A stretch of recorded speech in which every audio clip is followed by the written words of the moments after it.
संत रामपाल जी महाराज एक ऐसे महान संत जिन्होंने अपनी सतभक्ति, तत्व ज्ञान, करुणा और सेवा के बल पर समाज में नई मिसाल कायम की है। संत रामपाल जी महाराज की अगुवाई में उनके सभी सतलोक आश्रमों से समाज कल्याण के अद्भुत कार्यों ने समाज को सुनहरे भविष्य की एक नई उम्मीद दिखाई है। संत रामपाल जी महाराज से नाम दीक्षा लेने के बाद लाखों लोगों की लाइलाज बीमारियां जैसे कैंसर, एड्स आदि ठीक हुई। संत जी के ज्ञान से प्रेरित होकर उनके अनुयायियों ने लाखों यूनिट रक्तदान किया। संत जी ने लाखों बहन बेटियों का दहेज मुक्त विवाह करवाया।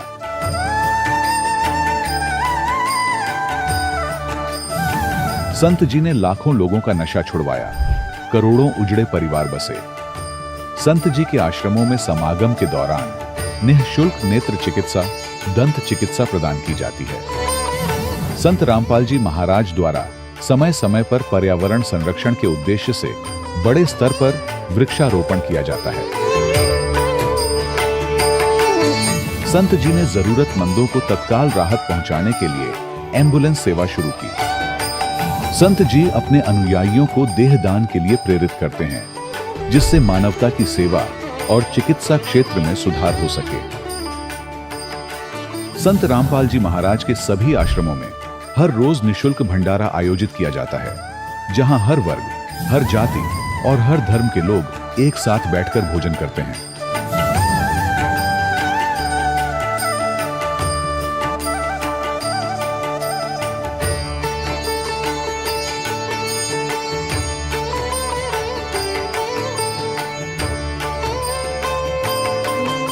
संत रामपाल जी महाराज की अन्नपूर्णा मुहिम ने गरीब और बेसहारा लोगों के जीवन में एक नई ऊर्जा और उम्मीद को जन्म दिया है। घर घर खाद्य सामग्री और जरूरी मदद पहुंचाकर संत रामपाल जी महाराज ने लोगों को दुख और मजबूरी से लड़ने की ताकत प्रदान की है।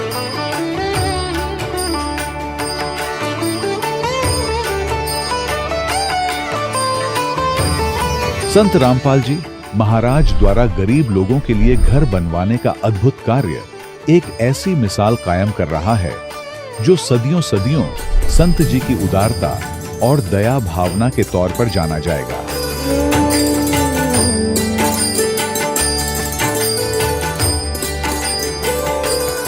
संत रामपाल जी महाराज के आश्रम में हजारों बुजुर्गों को सम्मान और प्यार के साथ जीवन जीने का अवसर मिलता है।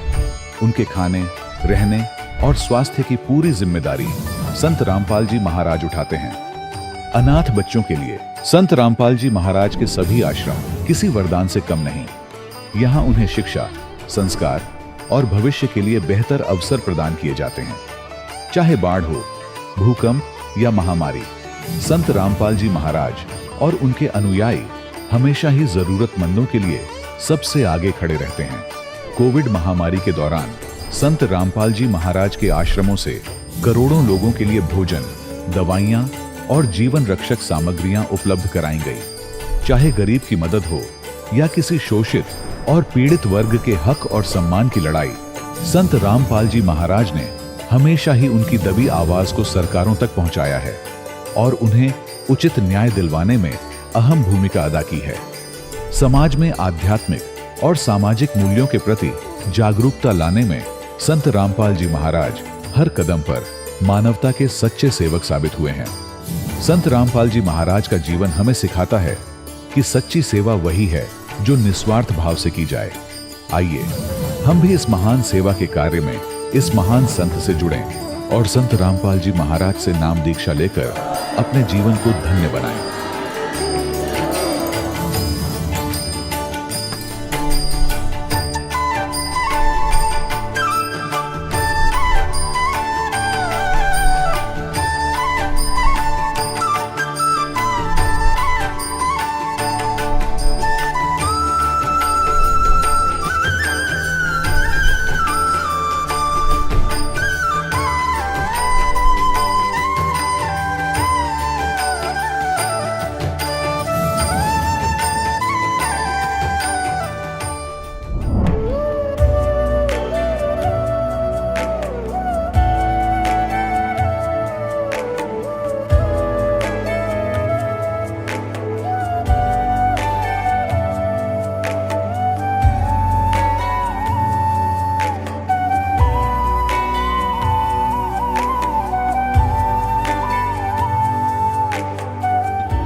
परमात्मा को पाने तथा उसका वास्तविक लाभ प्राप्त करने के लिए पवित्र बाइबल में प्रमाण है कि प्रभु ने मनुष्य को अपना ही स्वरूप बनाया।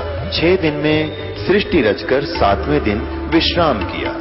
कुरान शरीफ में प्रमाण है कि हजरत मोहम्मद को खुदा स्वयं कह रहे हैं कि मैंने तुम्हें उस परमात्मा की महिमा बताने के लिए भेजा है। वो परमात्मा कबीर है जिसने 6 दिन में सृष्टि रची तथा 7वें दिन तख्त पर जा विराजा। उसकी खबर किसी बाखबर से पूछकर तो देखो। कृपया अवश्य सुनिए जगत गुरु तत्वदर्शी संत रामपाल जी महाराज के अमृत वचन। सत साहिब दर्शकों, जब इंसान जीवन के हर मोड़ पर सुख की तलाश में मंदिर, गुरुद्वारे और अलग अलग देवी देवताओं की उपासना करता है और इतनी साधनाओं को करते करते भी अगर मन को शांति व परिवार को सुख, समृद्धि और निरोगी काया ना मिले तो वो इंसान जिंदगी से परेशान होकर उस सच्चे परमपिता की तलाश करने लगता है। दर्शकों, कुछ ऐसी ही कहानी है हरियाणा के कुरुक्षेत्र जिले के रहने वाले सुभाष चंद्र जी की, जिन्होंने अपने जीवन के कठिन दौर में आर्थिक परेशानियां, घर बनाने की समस्या और शारीरिक बीमारियों के बीच सभी धार्मिक साधनाओं का सहारा लिया, लेकिन इन्हें कहीं भी कोई भी समाधान नहीं मिला। लेकिन आज सुभाष चंद्र जी का कहना है कि जब से उन्होंने संत रामपाल जी महाराज द्वारा लिखित पुस्तक ज्ञान गंगा पढ़ी है और उनसे नाम दीक्षा ली है, तब से इनके जीवन के सारे दुख दर्द समाप्त हो गए हैं। दर्शकों, आइए सुनते हैं सुभाष चंद्र जी की सच्ची कहानी इन्हीं की जुबानी। सर नमस्कार। नमस्कार जी। सर क्या नाम है आपका?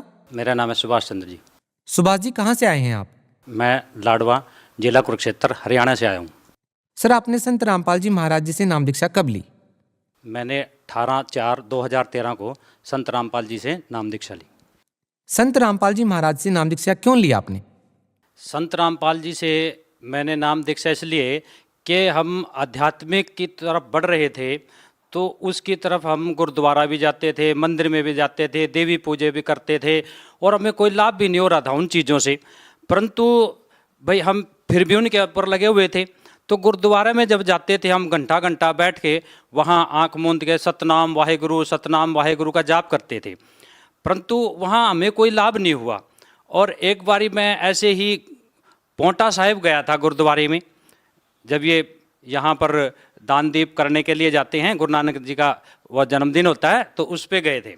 तो वहाँ मुझे एक ज्ञान गंगा नाम की पुस्तक मिली और मैंने वो ज्ञान गंगा पुस्तक पढ़ी और उसमें फिर मुझे पता चला कि भी संत रामपाल जी का ये ज्ञान है। उससे फिर मैंने संत रामपाल जी से नाम दीक्षा ली। सर संत रामपाल जी महाराज जी से नाम दीक्षा लेने के बाद आपको क्या क्या लाभ मिले? संत रामपाल जी से नाम दीक्षा लेने के बाद मुझे सबसे बड़ा लाभ कि मेरे घर जो था वो एक हिस्सा खुला था और दूसरा पड़ोसियों ने ऊपर मकान बना लिया और उनमें ना बड़ी बड़ी खिड़कियां रख दी मेरी तरफ। और वहाँ पड़ोसी जो थे उनके नौकर वो मेरी तरफ, मेरे घर की तरफ झांकते थे और खड़े होते थे, मैं उनको कुछ कह भी नहीं सकता था। और समाज में भी ऐसी स्थिति बना दी थी मेरी कि भाई जैसे द्रौपदी की वहाँ सभा के अंदर हैं, कौरवों की सभा के अंदर वो हालत मेरी हो गई थी।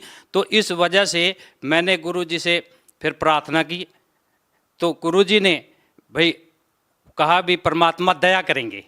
तो उसके बाद परमात्मा की दया से, संत रामपाल जी की दया से मेरा मकान बन गया और उससे मुझे ये लाभ हुआ। एक तो दूसरा लाभ कि भाई मेरी आर्थिक स्थिति जो थी बहुत ख़राब थी, मेरे पास मकान बनाने के लिए पैसे भी नहीं थे। तो उस वजह से वो पड़ोसी भी ये कहते थे इसके पास तो कुछ है ही नहीं। मैं शुरू में थोड़ी सी ईंटें लाया था, वो भी पुरानी, तो उसको देखकर उनका दिल बहुत बड़ा हो गया। तो मेरी आर्थिक स्थिति इतनी ख़राब थी, तो परंतु गुरु जी की दया से, परमात्मा की दया से मुझको ये लाभ है, मेरी आर्थिक स्थिति भी ठीक है। किसी का मुझे मकान बनाने के बाद किसी का मुझे कर्जा भी नहीं देना, बिल्कुल एकदम ठीक हूँ। ठीक है जी। दूसरा एक और लाभ मुझे कि मुझे शरीर में थोड़ी प्रॉब्लम थी, दिक्कत थी। क्या थी? एक तो मेरे कान में बहुत रात होती थी, तो वो जो रात थी वो नामदान लेने के बाद उसमें सही हो गया एकदम, कोई दिक्कत नहीं आई अब मुझे। और शारीरिक रूप से भी फिट हूँ, कभी कोई दिक्कत नहीं आती। अभी थोड़े दिन पहले बुखार जरूर हुआ था, वो भी 4-5 साल बाद जब से नाम लिया मैंने, उसके बाद कोई बीमारी नहीं मेरे पास आई। और यदि वो बीमारी आई भी तो वो भी गुरुजी ने उनकी दया से छूमंतर होगी। देखिए सर, एक समय था हरियाणा में जब संत रामपाल जी महाराज का विरोध चल रहा था। उस समय ऐसा था कि संत रामपाल जी महाराज के मानने वालों की संख्या बहुत कम थी। लेकिन सर हम बात करें आज की, तो सर ज्यादातर समाज के लोग संत रामपाल जी महाराज के साथ खड़े हैं। एक लाखों करोड़ों की तादाद का एक समूह है जो संत रामपाल जी महाराज के ज्ञान का, उनकी बातों का, उनके विचारों का समर्थन करता है। तो सर आप लोग क्या कहना चाहेंगे कि ये परिवर्तन कैसे आया? आखिर कैसे लोगों की जो भावनाएं थी, लोगों की जो सोच थी, उनमें इतना जल्दी परिवर्तन आना शुरू हो गया? क्या कहना चाहेंगे आप? आज का जो समाज है वो पढ़ा लिखा समाज है, शिक्षित समाज है। वो सारी चीज़ें देखता है, समझता है, और इस शिक्षा के कारण ही कि उन्होंने वो सब चीज़ें देखी हैं, पढ़ी हैं, पुस्तकों में, टीवी पे देखा हुआ क्या है वहाँ। तो इस कारण जो आज वो सारे समझ रहे हैं लोग, और वो गुरुजी के साथ, हमारे संत रामपाल जी के साथ जुड़ रहे हैं। सर आप भगत समाज को क्या संदेश देना चाहेंगे? भगत समाज को मैं यही संदेश देना चाहूँगा कि भाई आप सभी लोग शास्त्रों के अनुसार जो हमारे गुरुजी ज्ञान देते हैं, पहले तो ज्ञान सुने, फिर उस ज्ञान का मिलान करें, उसको समझें, और जब आपको पूरी तसल्ली हो जाए, तसल्ली करने के बाद आप गुरुजी से, हमारे संत रामपाल जी से नाम लें और अपना कल्याण करवाएं। जी बहुत बहुत धन्यवाद। धन्यवाद। दर्शकों, अभी आपने सुने संत रामपाल जी महाराज से दीक्षा प्राप्त करके सुखी हुए भक्त के अनुभव। अब देखिए जगत गुरु तत्वदर्शी संत रामपाल जी महाराज के मंगल प्रवचन। ये नीरू नीमा जो जुलाहे थे, ये द्वापर युग में सुदर्शन भगत के माता पिता थे। और सुदर्शन भगत ने एक बात मांगी थी, परमात्मा आपने सब कुछ दे दिया, नाम दे दिया, ऐसा ज्ञान दे दिया, पर दुर्भाग्य रहा मेरे माता पिता का, उन्होंने आपका ज्ञान सुना नहीं, ना आपकी बात मानी, ना नाम लिया दाता। और माता पिता का कर्ज मेरे से उतरेगा कैसे दाता? एक दया करियो, उनको किसी जन्म में शरण में लेकर पार करना दाता। तो परमात्मा ने सोचा था कि ये मूर्ख भी मरेगा माँ बाप के मुंह में। तब परमात्मा ने कहा था, या चिंता छोड़, टेंशन छोड़ दे तू, उन्हें मैं पार करूंगा। तो तब संतोष हुआ था उस भोले भगत के। परमात्मा ने पता था यो भी जागा नरक में, जे आज इसको आश्वासन ही दूंगा। सुदर्शन जी को ये पता था कि परमात्मा ने जो कह दिया वो फाइनल है। तब वो निश्चिंत होकर सतलोक गया था, न भी रह जाता ये नीरो नीमा वही आत्माएं थी। तो इनके लिए मालिक ने देखो कहाँ जंगल में आके विश्राम किया एक कमल के फूल पर, और फिर जुलाहों में, झोपड़ी में। आज से 600 वर्ष पहले क्या स्थिति थी आम नागरिक की अपने हिंदुस्तान के अंदर, और वो शूद्र जाति वहाँ कैसे रहते थे, कैसा वहाँ पर भेड़ बकरियों का मलमूत्र बांस उठी रहा करती, बदबू आती थी, बेड स्मेल होती थी, और वहाँ भी रहे मालिक हमारे लिए। और हम इतनी भांग पिए पड़े हैं काल के जूठे चोचलों की, हम भगवान को पहचान नहीं पा रहे। तो अब आपकी पहले भांग उतारी जाएगी ये एंटीबायोटिक सत्संग सुना के, और फिर आप भगवान पहचानोगे। परमात्मा कहते मात पिता मेरे कुछ नाही, ना मेरे गरदासी, और मैं जुलाहे का सुत आण कहाया, और यो जगत करे मेरी आसी। मुझे जुलाहा सुदर दानक कह के और मेरा मजाक उड़ा रहे हैं। फिर कहते 5 तत्व का ये शरीर नहीं है मेरा। यजुर्वेद अध्याय नंबर 40 के मंत्र 8 में उसमें लिखा है कि सपरि आगात कबीर मनीषी शुक्रम अकायम ऐसनाविरम। कबीर परमेश्वर सर्वज्ञ है, मनीषी माने विद्वान सर्वज्ञ, और उनका शरीर शुक्रम अकायम ऐसनाविरम अबिंदम। उसका शरीर जो मालिक का है वो स्नायु वाला नहीं है, और माता पिता से बनी हुई काया नहीं है, शरीर से शुक्र से बनी हुई काया नहीं है। माता पिता के शुक्र से रजबीरज से बनी हुई उसकी काया नहीं है। अब इन अनाड़ी ऋषियों ने 40वें अध्याय के 8वें श्लोक को कैसे गलत डिफाइन कर दिया, शुक्रम अकायम, कि वो अकायम है। और शुक्रम क्यों कहा फिर उसने? सुक्रम शब्द किस लिए लगा दिया, कायम शब्द पर्याप्त था, फिर क्यों असनाविरम माने उसके नर्वस सिस्टम नहीं है, स्नायु नहीं है, असनाविरम शुक्रम अकायम, शुक्र से बनी हुई काया नहीं है और उसमें नाड़ी तंत्र नहीं है, वो स्वयंभू है, प्रिभू है, सबसे पहला परमात्मा है, सप्रियागात सबसे पहला देहधारी वही है, सप्रियागात यानी सबसे पहला देहधारी वही परमात्मा है। और उसका शरीर कैसा है, वो शुक्रम अकायम है सनाविरम, वो माता पिता के शुक्र से बना हुआ उसका शरीर नहीं है, नाड़ी तंत्र उसके अंदर नहीं, लेकिन है साकार, वो स्वयंभू है, उसका कोई जनक नहीं है। तो यहां बताते हैं 5 तत्वों का धड़ना मेरे में जानो ज्ञान अपारा, पर सत्स्वरूपी नाम साहिब का ओ ही नाम हमारा, यानी असली नाम परमात्मा का कबीर साहब है, और वो कहते वो ही नाम है मेरा असली नाम, ये समझ लो। और कहते अदर द्वीप गगन गुफा में तानिज वस्तु सारा, और तेरा ये ज्योत स्वरूपी काल निरंजन ब्रह्म ये भी धरता ध्यान हमारा, ये भी मेरा ध्यान करता है, और वहां से फिर मैं इसको टुकड़ा देता हूं, इसका 21 ब्रह्मांड चल रहा है। हाड चाम लो ना मेरे, ये हाड चामड़ा लोग का शरीर नहीं है, कोई जाने सतनाम उपासी, यानी मेरे इस सतिथि को उस समय जानेंगे जब सतनाम का प्रचार सब जगह हो जाएगा, सब प्रमाणों से प्रमाणित किया जाएगा। और तारण तरण अभय पद दाता, मैं हूं कबीर अविनाशी, कि मैं हूं तारण तरण अभय पद देने वाला, सतलोक ले जाने वाला, मैं कबीर अविनाशी हूं, वास्तव में मैं परमात्मा हूं।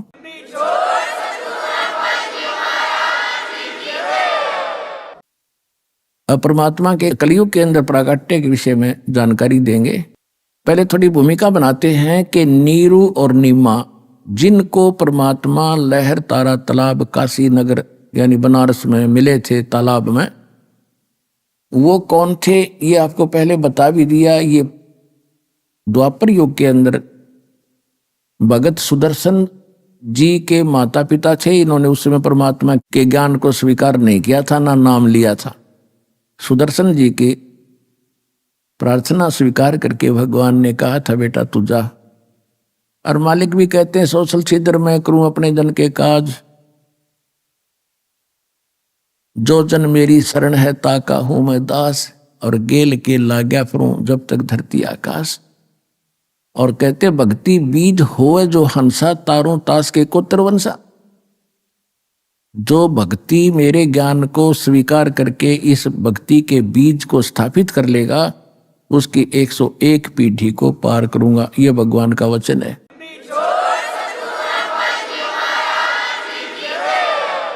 जो जन मेरी शरण है ताका हूं मैं दास, गेल गेल लाग्या फिरूं जब तक धरती आकाश।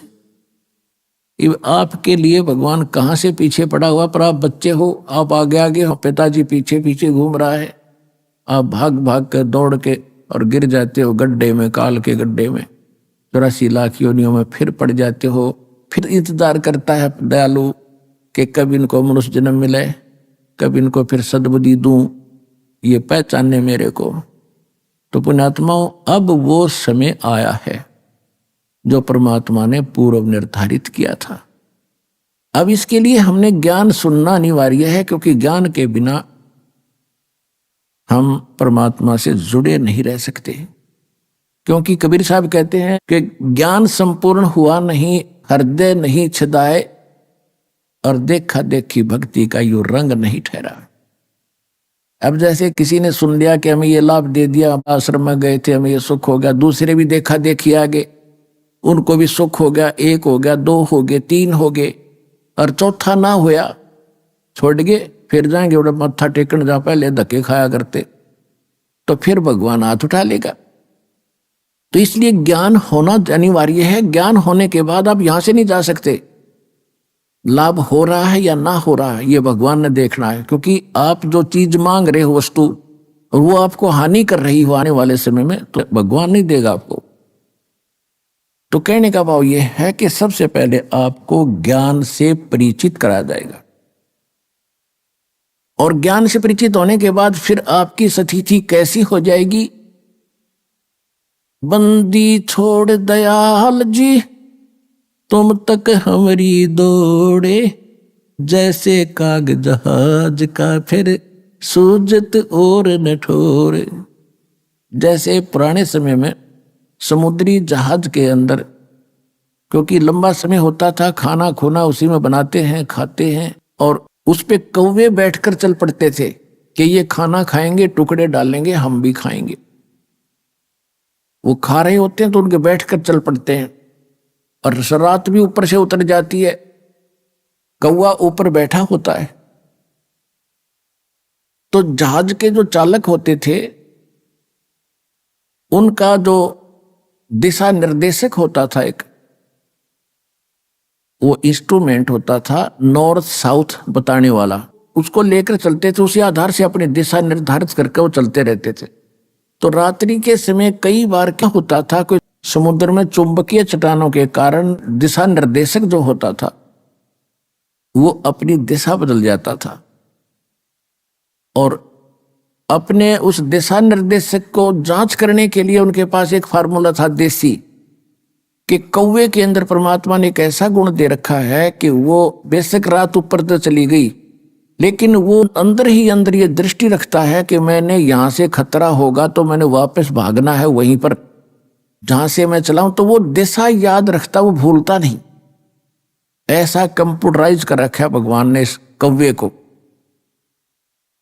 तो वो अपने उस इंस्ट्रूमेंट का जांच करने के लिए चालक क्या करते थे, उस कौवे के डले मारते थे, उसको विवश कर देते थे जहाज से उड़ने के लिए, और वो चलता था उड़ के फिर सीधा अपने उस जहां से वो चला था उसी दिशा में सीधा चलता है। जहाज वालों का तो इतना ही काम था, किसी ये देख लियो कौन सी दिशा में जा रहा है, तो वो पूर्व दिशा से चले थे तो पूर्व दिशा को चलेगा, तो वो सीधा कर लेते अपने जहाज को कि हम अब ठीक चल रहे।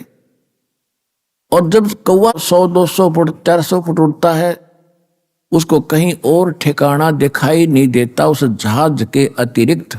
अगर जहाज के अतिरिक्त वो कहीं बैठता है तो डूब कर मरे उस पानी में, जल में। इसलिए वापस आकर उसको जहाज पर ही शरण लेनी पड़ती है, उसको कहीं ठिकाना और दिखाई नहीं देता। तो इसी प्रकार जब आपको कंप्लीट ज्ञान हो जाएगा इस कबीर भगवान का, आपकी स्थिति ऐसी हो जाएगी कि सतलोक आश्रम बरवाला के अतिरिक्त इस पृथ्वी पर कितने बचाव का स्थान नहीं है, इस काल के बहुजल में डूबन का ही है।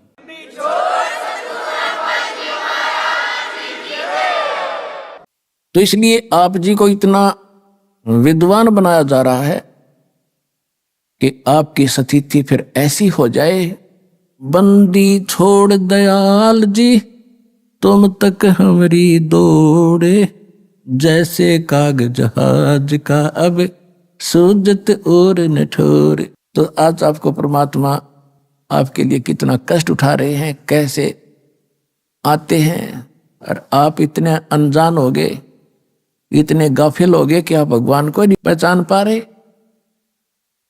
और थोड़ा सा सुख है, कोई उच्च पोस्ट प्राप्त होगी है, ने सोचा प्लाटून पा के गया।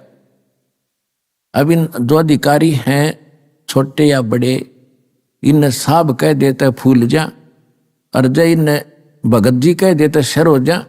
इतना अभिमान हो गया इन लोगों में। और हमने ये दुख दिखाई देता है कि ये भी भगवान के बच्चे हैं, क्योंकि काल को तो पता था कि शिक्षित करेंगे तो इनमें बुराई घनी आवेगी, अहंकार भर जाएगा, और अहंकार भगवान के निकट आने नहीं देता। तो परमात्मा को मालूम था कि ये बिगड़ेंगे तो इन्हें सेट भी कर लूंगा, एक बार ज्ञान समझ में आ जाओ, ये समझण जोगे हो जा, फिर इन्हें श्याम दाम दंड भेद सेती सीधा मार्ग लाऊंगा। और सभी उसी के बच्चे, जैसे अब्राहिम सुल्तान अदम एक राजा था और कितना अहंकारी था, कितने ठाठ थे। उस परमेश्वर ने अपनी वह प्यारी आत्मा नरक में जाती दिखे थी, उसको वहां उस नरक से निकालने के लिए हम तो माया मांगे, अगर घने ठाठ हो जा, कोठी हो, मैं बड़ा अफसर बन जा। और परमात्मा ने वो बड़े अफसर से छोटा अफसर बनाया, एक दास बनाया इस नरक से निकालने के लिए। तो ये परमात्मा का ऑपरेशन जो है वो इस संसार से विपरीत है, और हमने संसार के ही महिमा को, शोभा को, इसी को ग्रहण कर रखा है कि ये बनी रहे बस, और तो देखी जा। आपकी और हमारी बुद्धि तो जीव की है, और भगवान आपकी आत्मा का उद्धार करना है, तो अब परमात्मा ने सभी को ठीक करना है। और ठीक हुए बिना, ये सिद्ध हुए बिना ये भक्ति नहीं कर सकते। इनकी अकल ठिकाने लाड़ी दाता ने तो कोई प्रधानमंत्री बना फिर है, और जो कितनी उच्च पोस्ट प्राप्त उसको, वो उसके बच्चे हैं। और ये वो बच्चे जो इब्राहिम सुल्तान आदम जैसे थे, अच्छी किस्मत, पिछले जन्म के बड़े पुण्यकर्मी हैं भगवान के, कभी इन्होंने भक्ति ठीक कर रखी है। आज ये अपना जीवन नाश करके गधा बनकर खड़े हो जाएंगे। तो वो परमात्मा चाहता है कि कति निर्धन से लेकर अमीर तक और छोटे से लेकर बड़े कितने भी अधिकारी कर्मचारी हैं, सबको भगवान का ज्ञान कराना है, इनका जीवन नाश होने से बचाना है। तो इसके लिए पुण्यात्माओं दास के साथ आपने थोड़ा सा संघर्ष करना पड़ेगा। हम किसी का बुरा नहीं करेंगे, हम भले के लिए करेंगे, सबके उद्धार के लिए करेंगे। जैसे बच्चा इंजेक्शन नहीं लगवाता है तो पकड़ कर माता पिता जबरदस्ती लगवाते हैं, रोलेगा थोड़ी देर और क्या होगा, फिर जीवन तक बचेगा उसका। तो जो भी ये थोड़े दिन बकवास करेंगे कर लेंगे, पर इन्हें सिद्ध कराएंगे। भक्ति करो और प्रचार करो मालिक का, उन तक पहुंचा दो मालिक के ज्ञान को, उनकी आंखें खुल जाएंगी।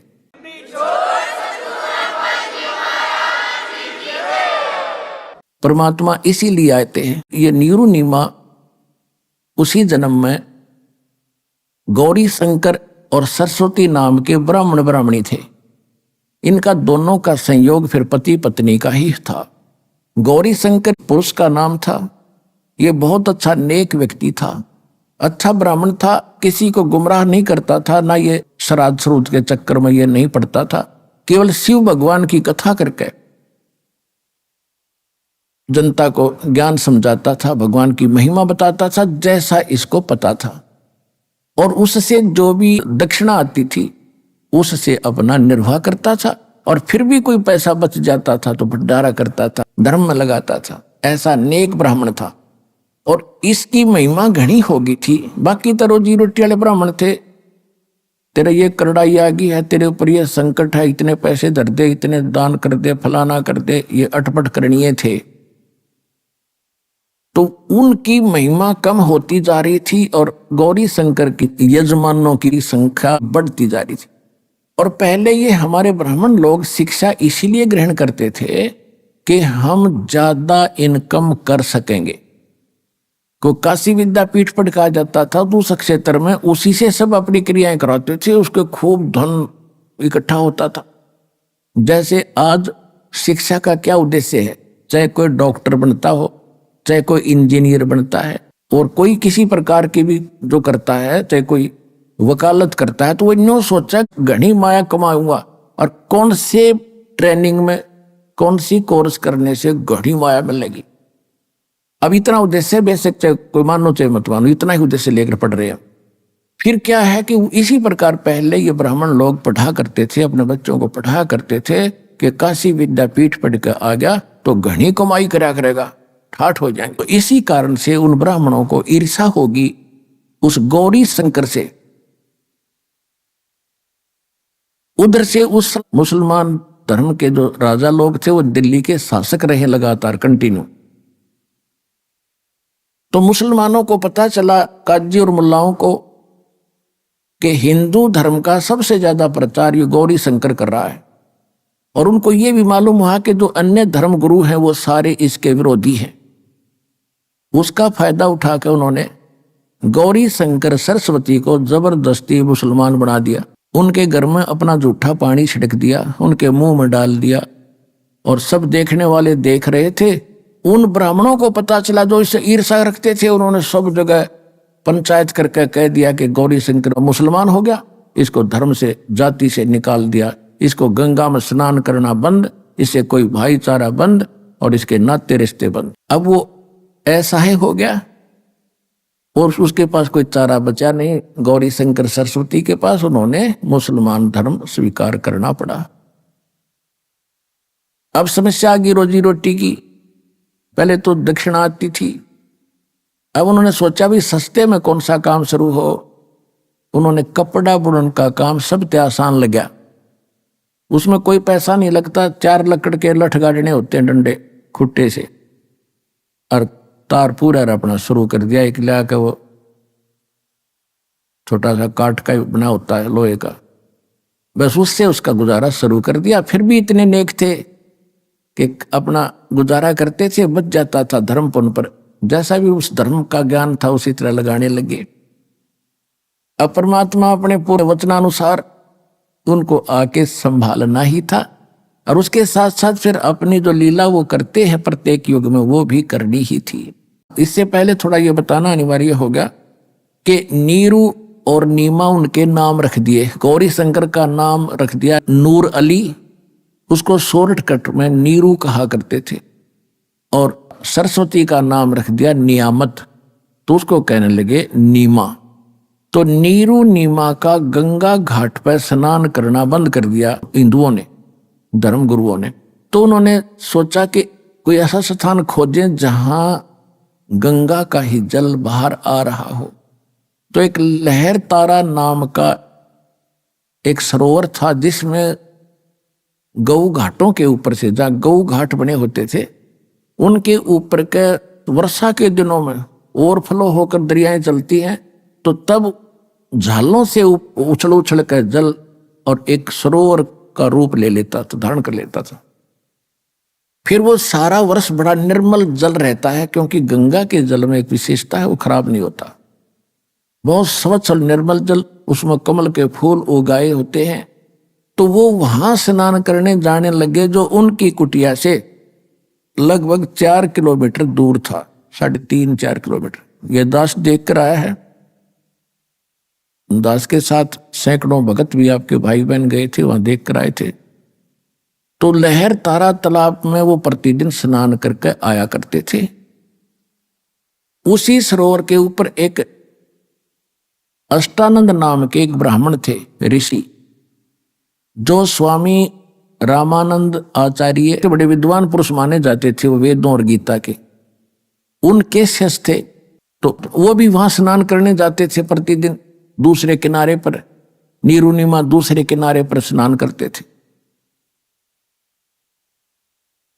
और अष्टानंदी स्नान करके प्रतिदिन वहां अपने गुरु जी द्वारा प्राप्त भक्ति विधि का कुछ अभ्यास किया करते थे, ध्यान आदि लगाने की चेष्टा वहां करते थे। क्योंकि वहां सुंदर सुबह सुबह शांत वातावरण, और गर्मियों का मौसम था, जून का महीना, शीतल हवा सुबह सुबह चल रही थी, बहुत अच्छा वातावरण वहां जंगल का होता है। वहां नहा के धो के अपना बछा के चद्दर, और वहां बैठ के अपनी साधना प्रतिदिन किया करता था।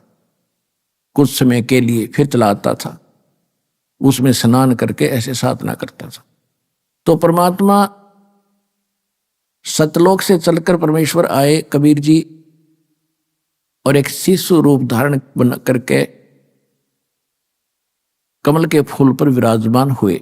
जब परमात्मा सतलोक से चले, शिशु रूप धारण करके शरीर आ रहे थे, तो अष्टानंद जी ध्यान अवस्था करने की चेष्टा कर रहे थे। कभी आंखें खोल लेते थे, कभी बंद होती थी।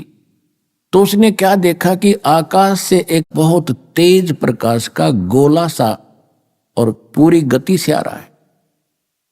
उसने जो ही उसकी तरफ देखा, उसकी चरम दृष्टि उस नूर को, उस तेज को सहन नहीं कर सकी, उसकी आंखें बंद होगी। जिस प्रकार हम सूर्य की तरफ देख लेते हैं गलती से कभी, तो हम उसको ज्यादा देर देख नहीं सकते, तुरंत आंखें बंद हो जाती।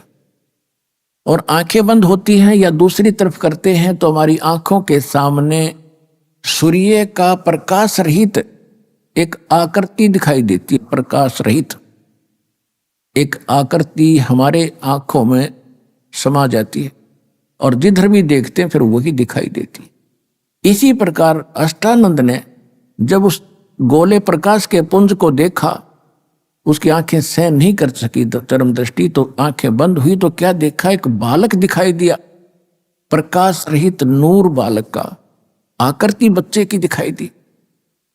फिर उसने इधर उधर देखा तो वो आंखों वाला ही बच्चा दिखाई दे रहा था, और वो नूर इतनी देर में आके, इतनी सेकंड में, और उस कमल के फूल इकट्ठा होकर के परमात्मा ने अपना तेज समेट लिया, शिशु शिशु रह गए। अंधेरे में उसने और कुछ दिखाई नहीं दिया कि मुझे तो मेरी आंखों में एक बच्चा सा दिखाई दे रहा, ये क्या लीला हुई। वो उठकर चल पड़ा। उसने जाकर के अपने पूज्य गुरुदेव स्वामी रामानंद ब्राह्मण पंडित जी से अपनी सारी घटना बताई कि महाराज ये क्या कारण है, ये कोई मेरी भक्ति की उपलब्धि है या कोई मेरी भ्रमणा है, मुझे कोई शंका हुई है। तो उन्होंने कहा कि बेटा, ऐसी जब सतिथि होती है, ऐसी जो लीला होती है, ये ऊपर से अवतार गण आते हैं और यहाँ किसी माँ के गर्भ में जन्म लेंगे, वो उनके शरीर में चले गए हैं और कुछ दिनों में जन्म लेकर वो अपनी लीला करेंगे बेटा, जैसा उनका निर्धारित होता है। अब स्वामी रामानंद जी को इतना ही ज्ञान था कि ये जिनको भगवान मानते हैं, श्री राम, श्री कृष्ण आदि, और जितने भी 9 अवतार मानते हैं, 24 मानते हैं, ये सभी मां से ही जन्म लेते हैं, लेकिन उनको वो ज्ञान नहीं है कि भगवान तो वो है जो मां से कभी जन्म लेता ही नहीं। वो इतना इनकम्प्लीट नॉलेज ही था। फिर भी जैसा अपने शिष्य का समाधान उसने करना था वो समाधान कर दिया और अष्टानंद जी संतुष्ट हुए। उधर से क्या हुआ कि नीरू नीमा की एज बहुत हो गई थी, उनका कोई संतान नहीं थी। और पुण्यात्मा, हमारे समाज में एक बहुत बड़ी बीमारी ये भी है कि किसी का संतान ना हो तो उसका जीना आराम कर देते। यहां तक देखा हमने कि उससे तो नफरत करने लग जाते हैं कि इसकी सुबह सुबह शक्ल भी ना देखनी चाहिए जिसका संतान नहीं है। और जिस कारण से वो स्वयं भी महसूस कर जाते हैं कि हम चले हैं तो लोग घरों में बढ़ जाएंगे या कोई रास्ता बदल जाते हैं। लेकिन अब बने क्या? अब अध्यात्म मार्ग के अंदर हम आपको बताते हैं कि जिनका संतान नहीं है वो तो अलग बात है। आज ऐसे समाज में रहते हो जहां आपको ये ज्ञान सुनने को मिलता नहीं, और सुनने को मिलता है तो एक दिन मिलता है, बाकी समय में वहां सब लोगों के ताने यानी व्यंग सहन ही करने पड़ते हैं, जिस कारण से हमारा ये ज्ञान हृदय में टिकता नहीं। फिर भी परमात्मा अपने बच्चों को वो तो रहम कर देते हैं कि चलिए ऐसे नहीं तो ऐसे मान लेगा, लेकिन जिनका उन्हें मोक्ष करना है तो वो अपने हिसाब से ही करते हैं। तो संसारिक दृष्टि से तो हम देखते हैं जिसका संतान नहीं वो सबसे दुर्भाग्यशाली व्यक्ति है। और यदि हम भगवान के अध्यात्म ज्ञान के पलड़े में तोलते हैं तो वो घना सौभाग्यशाली व्यक्ति है यदि उसको भक्ति मिल जाती है तो। और भक्ति नहीं करते हैं तो इसे तो संतान वाले और इसे बिना संतान वाले। उदाहरण के तौर पे जैसे एक हम ये भी सुनते हैं कि भाई किसी को कहते हैं जी भक्ति कर लो, राम नाम ले लो, कहने हम बुराई करते ही नहीं, हम किसी का बुरा करते ही नहीं, ना हम कोई विकार करते, हम तो वैसे ही भगत है। देखो 2 एकड़ जमीन है, 1 एकड़ तो संवार रखी है बाग है ट्रैक्टर हल से, और बिल्कुल घास रहित कर दिया, अड़ंगा काट दिया सारा, और बाह दी कति समार दी, और एक में अड़ंगा भरा पड़ा है सारा, झाड़ जंखाड़ बोझड़े कांटे सब। यदि उस समारे हुए में यानी जो कहते हम बुरा नहीं करते, हम तो किसी की आत्मा नहीं दुखाते, हम कोई बुराई नहीं करते, तो वो है नो सोच ले समरा हुआ खेत। और दूसरे जो बुराई करते हैं, चोरी करते हैं, डाके डालते हैं, और भी कोई बुराइयां करते हैं, शराब पीते हैं, वो है उसमें वो एकड़ जमीन जिसमें झाड़ बोझड़े उगे खड़े हैं। तो अगर उस समरे हुए खेत में भी बीज ना बीजा गया तो कोई वैल्यू नहीं उसकी, बराबर है दोनों के दोनों। तो कहने का भाव यह पुण्यात्माओं, जो ऐसी आत्माएं हैं उन्हें तो जल्दी काम बनेगा उनका, सारी बुराई पहले से दूर है। समरा समरा खेत बीज बोध उदास देगा आपको, भक्ति का कल्याण कराओ अपना आत्मा का।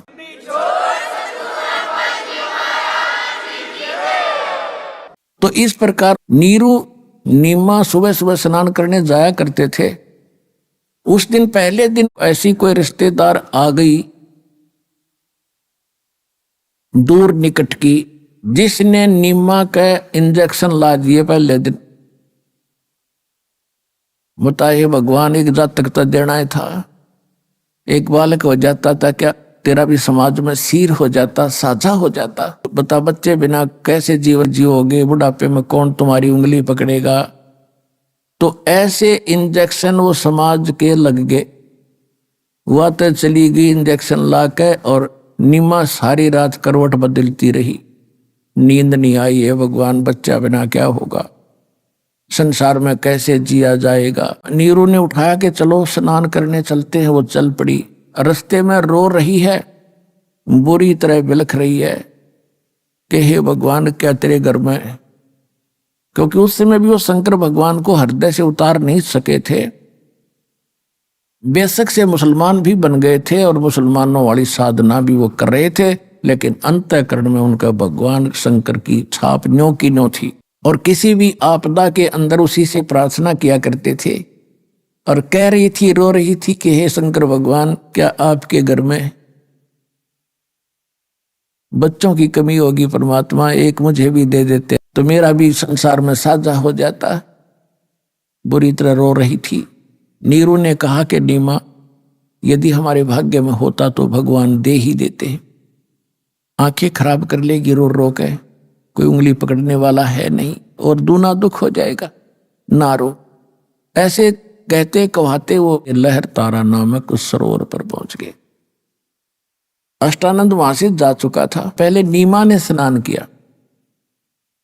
जब वो स्नान करके बाहर आ गई, फिर वो स्नान करने के लिए उतरा। और सुबह का जो उजियारा है शीघ्र ही एकदम साफ सा हो जाता। तो जब दोबारा नीमा गई लहर तारा तालाब के ऊपर उस वस्त्र को धोने के लिए जिसको बांध कर वो स्नान करके आई थी, किनारे पर पहुंची तो क्या देखा कि उस तालाब के अंदर कमल के फूल पर कोई वस्तु हिल रही है। परमात्मा ऐसे अपना एक पैर को हिला रहे थे। नीमा ने सोचा कि कोई सर्प ना हो, मेरे पति को ना डस ले। उसने और गौर से देखा। ध्यान से देखने से पता चला है तो बालक है। तो उसने अपने पति से कहा, जी देखियो देखियो, देखो बच्चा डूबेगा, बच्चा कमल के फूल पर जल में। अब नीरू नहा रहा था ऐसे ऐसे करके, गोते लगा रहा था। वो कह रहा कि नीमा तो कति मेंटल होगी, तेरा दिमाग चल गया, अब तुझे जल में भी बच्चे दिखाई देने लगे। अभी आपने सुने संत रामपाल जी महाराज के मंगल प्रवचन। आइए अब सुनते हैं संत रामपाल जी महाराज से नाम दीक्षा लेकर सतभक्ति करके अद्भुत लाभ प्राप्त करने वाले अनुयायी के विचार। नमस्कार दर्शकों, ये कहानी है हरियाणा के झज्जर जिले में रहने वाले दलबीर जी की, जो पहले हिंदू धर्म में प्रचलित सभी साधनाओं को करते हुए भी अपने जीवन में अनेक समस्याओं से जूझ रहे थे। परंतु ऐसा क्या हुआ जो दलबीर जी ने सभी साधनाओं को त्याग कर जगत गुरु संत रामपाल जी महाराज से नाम दीक्षा ग्रहण की? और क्या नाम दीक्षा लेने के बाद इनकी सारी परेशानियां खत्म हुई? आइए सुनते हैं दलबीर जी की कहानी उन्हीं की जुबानी। नमस्कार सर। सत्साई जी। सर क्या नाम है आपका? मेरा दलबीर दास है जी। दलबीर जी आप कहाँ से हैं? मेरा गांव दुलेड़ा, जिला झज्जर, तहसील बहादुरगढ़। दलबीर जी आप क्या काम करते हैं? मैं CISF में सर्विस करता हूं जी। सर आप संत रामपाल जी महाराज की शरण में कब आए? सन 2000 में जुड़ा था सतगुरु रामपाल जी महाराज से। दलबीर जी संत रामपाल जी महाराज से नाम दीक्षा लेने से पहले क्या आप भक्ति साधना भी करते थे? मैं अन्य सभी देवी देवताओं की पूजा करता था। हमारे गांव में दुर्गा का मंदिर है, वहाँ भी जाता था दोनों टाइम। और खेत में हमारे में पित्तर की वो मंडी बना रखी है, वहाँ भी हम पूजते थे। सभी घरवाले पूजा करते थे। कोई भी त्यौहार मनाते थे तो वहाँ सबसे पहले मतलब भोग चढ़ाते थे, तब बाद में मतलब वो करते थे। तो और भी सभी कहीं हनुमान का व्रत और ये जन्माष्टमी का जो भी है सब साधना करता था, लेकिन कोई लाभ नहीं हो रहा था। हनुमान की पूजा, कभी शेरावाली की, कभी किसी की, जो जिसने बता दिया वही करता रहा, लेकिन कोई संतुष्टि जो मैं मेरी भावना मतलब इच्छा थी वो मैं सोचता था ये रास्ता मेरे लिए ठीक नहीं है, मेरे को कोई मतलब शांति नहीं मिल रही। तो इसलिए मैं करता रहा तो लेकिन लाभ कोई मेरे को नहीं हुआ। सर संत रामपाल जी महाराज की शरण में आने का क्या कारण बना, कैसे आना हुआ? मैं जी संत रामपाल जी महाराज की शरण में ऐसे आया। सतगुरु रामपाल जी महाराज गांव दुलेड़ा में सत्संग करने गए हुए थे और सतगुरु जी ने सत्संग करते टाइम माइक की आवाज़ आ रही थी पूरे दूर तक, रात का सत्संग हो रहा था। तो मैं खेतों में था, जब मैं जैसे गरीबदास महाराज की वाणी बोली जाती है वहाँ भी मतलब ऐसी लगती है, तो मैं मेरे को वो आवाज़ सुन के ऐसा होया, मैं कहा ये ज्ञान है, ये सत्संग है, ये कहाँ पे हो रहा है, ये तो आवाज़ तो गांव की तरफ से आ रही है। तो मैं उसी टाइम रात में ही वहाँ से चला और मैं वो जगह ढूंढ लिया गांव में जिस घर में सत्संग हो रहा था। सतगुरु जी आए हुए थे, संत रामपाल जी महाराज सत्संग कर रहे थे, तो मैं आके सत्संग सुनने लग गया, बैठ गया। फिर सतगुरु रामपाल जी महाराज पवित्र शास्त्रों के माध्यम से ज्ञान बता रहे थे। मैं अगले दिन सुबह गया और सतगुरु रामपाल जी महाराज से नाम दीक्षा प्राप्त किया। सर, संत रामपाल जी महाराज से नाम उपदेश लेने के बाद क्या आपको कुछ लाभ भी प्राप्त हुए? सतगुरु रामपाल जी महाराज से नाम उपदेश लेने से पहले हुक्का पीता था और नाम उपदेश लेने के बाद मेरा हुक्का छूट गया और भी कोई जो मतलब विकार करता था सब छूट गए। और परमात्मा की दया ऐसी हुई, जब मैं खेती करता था सर्विस लगने से पहले, तो खेती में जो भी जहाँ भी मतलब मेहनत करके जो भी फसल बोता था उसमें सबसे अलग ही मेरा मेहनत का फल परमात्मा देखते थे, वो दिखाई देता था। ये मतलब सतगुरु रामपाल जी महाराज का शिष्य हैं। सभी बोलते थे, पड़ोसी भी, कि ये भाई इनकी फसल ऐसे है, ऐसे ही करते हैं और फिर भी सबसे अलग ही रहती है।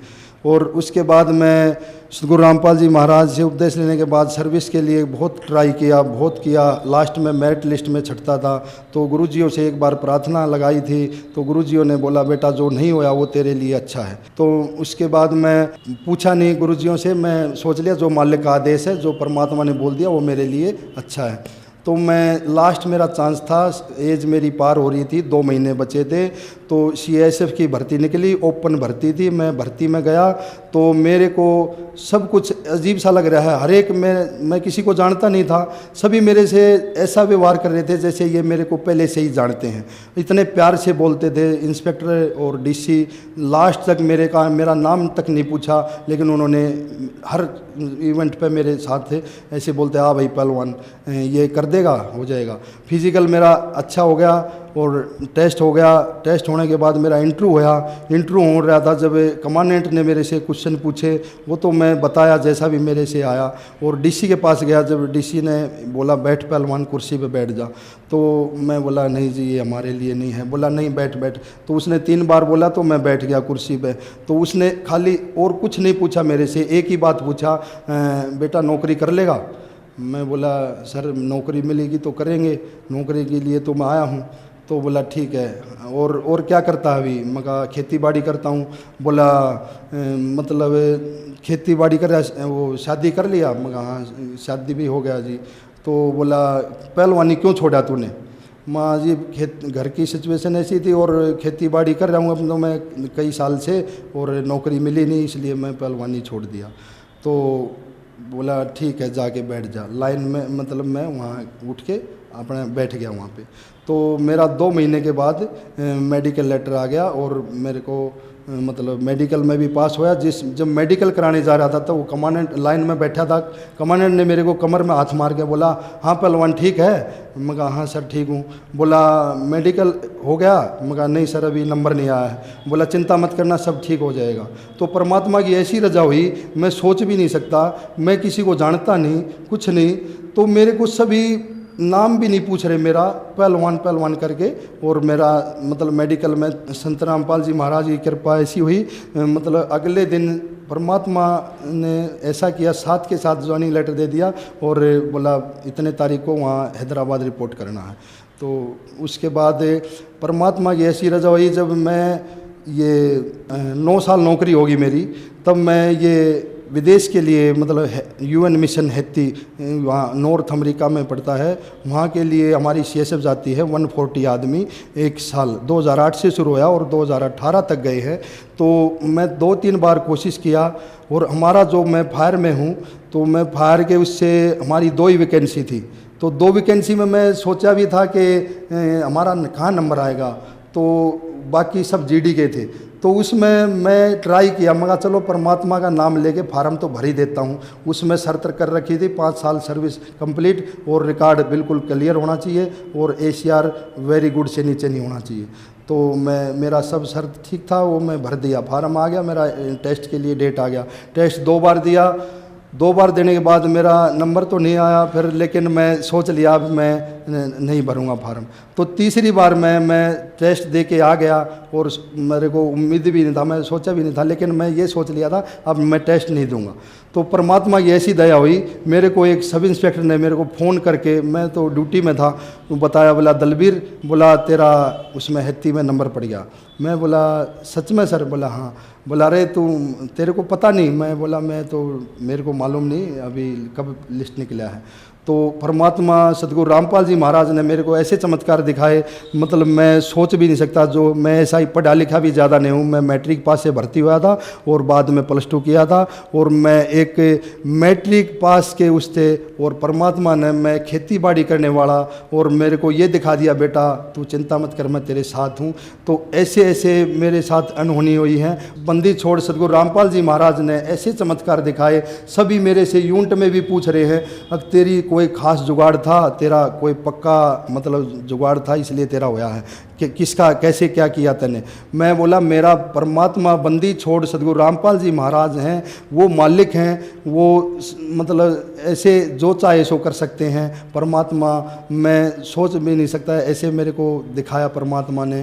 तो फिर सभी बोल गए भाई ऐसा तो मानना पड़ेगा, अब तो हम तो ऐसे मतलब अब तक तो ऐसे ही मान रहे थे तेरे गुरुजी को, लेकिन वाकई में तेरे गुरुजी जब हम तेरा ऐसे इसमें हो गया, अच्छे से अच्छे जो यूनिट से 10-12 लड़के गए थे उनका किसी का नहीं होया। और वैसे वहाँ तो 4-5 दिन चला था वो टेस्ट, उसमें पता नहीं कितने हज़ारों में लड़के आ रहे थे।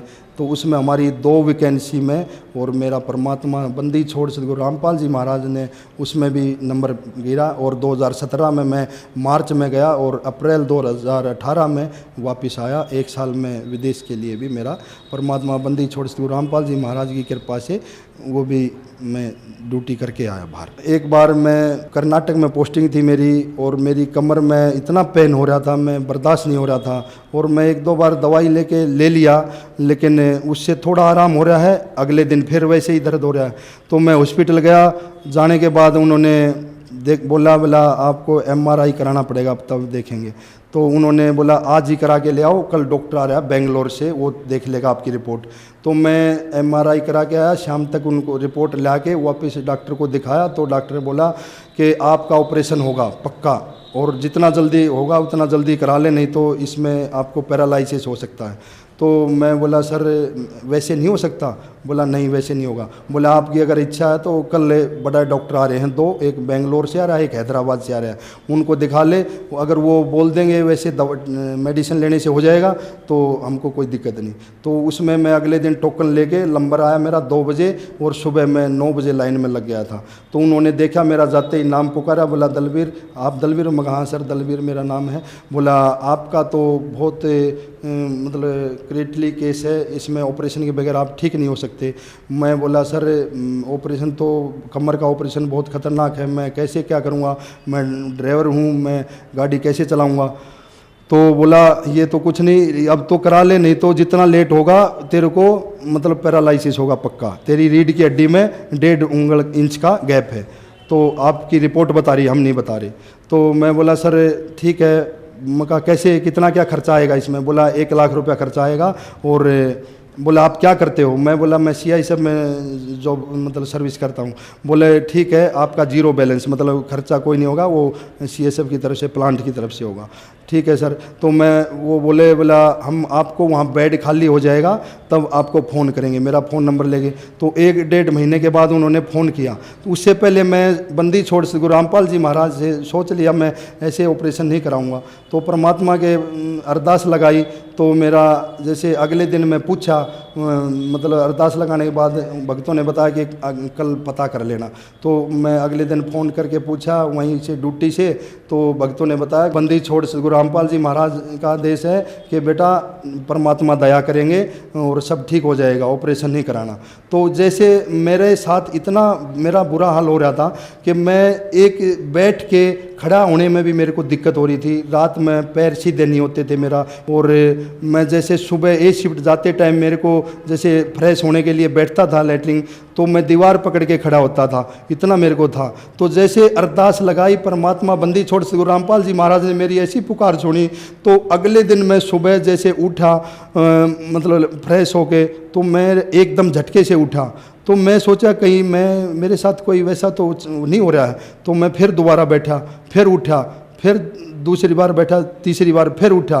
तो मेरे को ऐसा लगा जैसे मेरे ये दर्द कभी था ही नहीं। बंदी छोड़ सदगुरु रामपाल जी महाराज ने मेरे साथ ऐसी दया करी कि मैं क्या बताऊं, मतलब मालिक ने मेरे इतने दुख दूर किए। और मालिक ने असली मेन है कि मैं जो जिस चीज़ के लिए भटक रहा था, मैं हर जगह भटकता था, सभी से पूछता था भाई ये मनुष्य जन्म मिला है, ये मतलब इस मनुष्य शरीर में ही भक्ति जो हम करनी चाहिए, हमको कैसे पता चलेगा हम सही दिशा में जा रहे हैं, हम ये भक्ति जो कर रहे हैं, जो साधना कर रहे हैं वो ठीक है या गलत है, हमको कैसे पता चले। जब तक हमको ये नहीं मतलब संतुष्टि नहीं होगी अगर भाई हमारा रास्ता सही है और हम सही दिशा में जा रहे हैं, हमको कैसे संतुष्टि मिलेगी।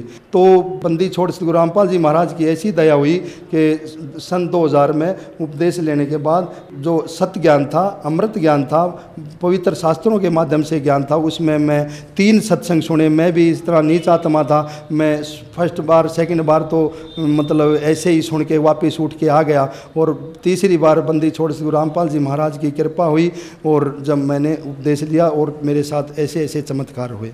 छोटे मोटे तो लाभ इतने हुए हैं कि हम मतलब क्या बताएं, परमात्मा ने हर कदम पे मेरे साथ इतने चमत्कार दिखाए हैं। मेरे शरीर में कोई भी हरकत होती, कोई भी बीमारी आती, बुखार आ गया या छोटा मोटा कुछ हो गया, तो मैं एक बार बंदी छोड़ सदगुरु रामपाल जी महाराज को नाम लेते ही मतलब याद करते ही मैं तुरंत मैं ठीक हो जाता था।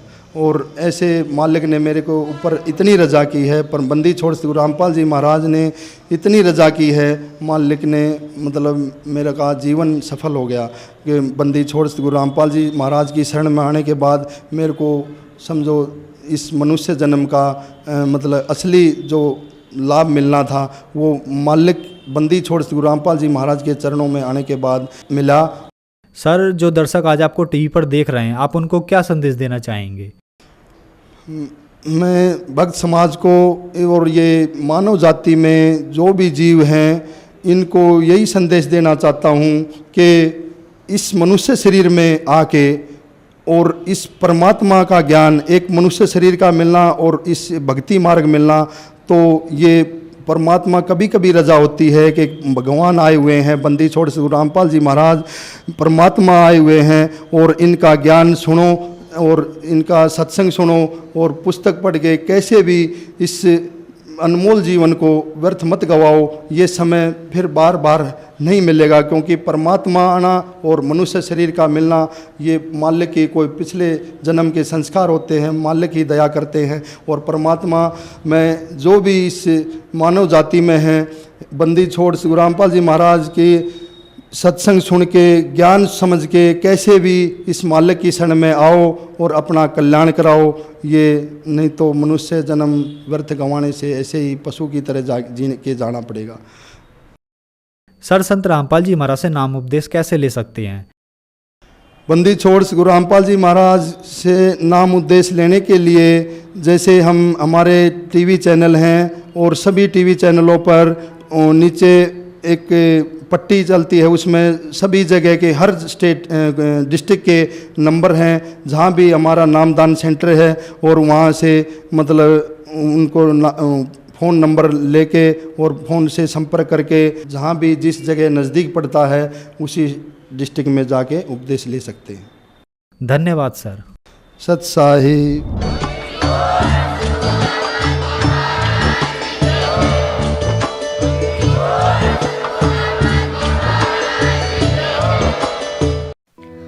आप सुन रहे थे जगत गुरु तत्वदर्शी संत रामपाल जी महाराज के मंगल प्रवचन।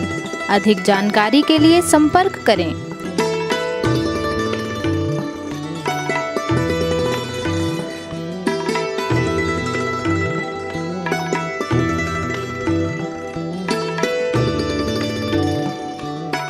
जगत गुरु तत्वदर्शी संत रामपाल जी महाराज जी के पावन सानिध्य में भक्ति की अलख जगाने तथा श्रद्धालुओं को सत्य भक्ति मार्ग का रास्ता दिखाने हेतु कनाडा के लोकप्रिय channel the TV NRI channel पर जगत गुरु तत्वदर्शी संत रामपाल जी महाराज जी के मंगल प्रवचनों का प्रसारण प्रतिदिन सुबह 7:30 बजे से 8:30 बजे तक तथा रात्रि 7:30 बजे से 8:30 बजे तक किया जा रहा है। इस सत्य भक्ति मार्ग को अपनाने के लिए अधिक से अधिक सत्संग प्रसारण देखें। इस सत्संग प्रवचन का सीधा प्रसारण संत रामपाल जी महाराज लाइव सत्संग YouTube चैनल और जगत गुरु संत रामपाल जी महाराज फेसबुक पेज पर भी देख सकते हैं।